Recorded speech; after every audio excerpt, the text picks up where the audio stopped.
Beloveds, I am tired. I am sick and tired.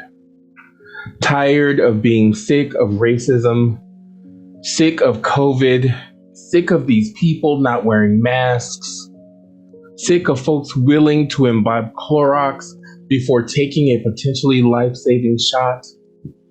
I get it if for health reasons you can't take the shot, or if for lack of resources and transportation that you haven't gotten it. I get it. And I'm sick of being tired emotionally, physically, burned out because of Zoom meetings, worn out worrying about my family and other beloveds in case they might get it. I'm going to ask you some questions in hopes of sharing a little truth with you. And then from your own understanding, maybe I can share a little hope with you. First, I am grateful to those of you that have come today, whether this is your first experience as a BIPOC UU, or if this is your 1000th time coming to an event. But I am thankful that you are here and that you are still here. I also want to express gratitude to the Reverend Joseph Santos Lyons, Amanda Thomas, and every person in every region that is making this event happen today. Although I am grateful and although I am present, I am tired, as I am sure many of you are tired. I want to do a brief exercise, and please keep your hands up or your digital hands up as I go through this list. If you are someone who has less than 20 people of color in your home congregation, raise your hand. If there are less than 10 people of color in your home congregation, raise your hand. If you are the only person of color in your home congregation, raise your hand. If you have ever been the only voice as a person of color in a committee, raise your hand. If you are the first person of color in your congregation or in this faith to ever hold a high governing position, raise your hand. If you have ever felt like your voice was not heard or your ideas expressed were not understood in your congregation, raise your hand. And if you have ever felt alone in your home congregation or this faith, raise your hand. Now let's pause and look at the room for a minute.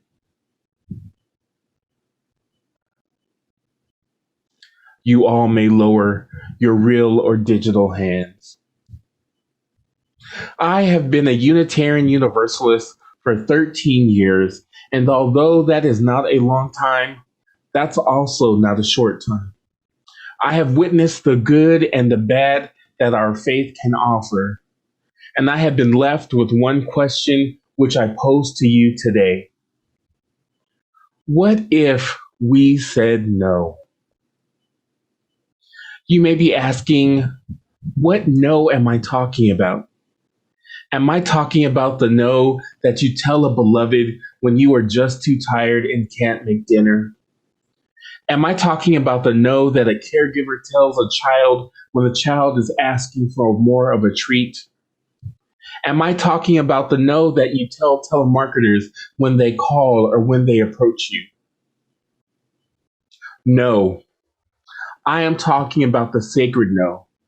That no we hold inside. I'm talking about the no that resides in us because we can no longer be the one representative for our whole race. I'm talking about the no that resides in us when we have had enough and need to take a break. I'm talking about the no that is inside of each of us that says, I have boundaries and you cannot cross them. I'm talking about the holy no inside of each of you that says, I am not your token. I am talking to the holy no inside you that says, you will not have me work 48 plus hours a week without adequate compensation. I am talking about the holy no inside of you that may say, I will not just take any job because you have decided what I should do with my life. I am talking to the holy no inside of you that says I am a whole person, regardless of my ability levels, and you cannot push extra out of me, and you cannot exclude me. I am talking to the holy no inside of you that has run out of spoons. I am talking to the holy no inside of you that centers your mental health and self-care first. So what if we say no? What would be the grand consequence if we leaned into our personhood and said we have needs? Would we be asked to leave? Would we be challenged on every decision or choice we made? Would we be any worse off than we already are? Or would we challenge the status quo? Could we say a collective no to make a statement? What would happen if we said no, this is not a white denomination. This is a denomination of the people of the greater majority. That this denomination belongs to Black and Brown and Indigenous and Asian and all people. What if we said that this denomination also belongs to people who are not from the United States of America? What would happen if we said no to the fear and expectations that people tried to place upon us? Saying things like, I can't be racist. My partner is a person of color. Or, are you sure you're right for that position? Or, I need you to work these 3 different jobs, but you still will only be paid part-time with no benefits. Or they might say, if you say that thing, you may make some people leave, and they are big donors. But what if we said no to them and that programming, and instead we said yes to building community? What if we said yes to the possibility of something bigger at work? What if we said yes to our elders and ancestors who started this anti-racist, anti-oppressive work? What if we said yes that we will continue this work, that we got this, that we are not just a faith in action, we are a movement?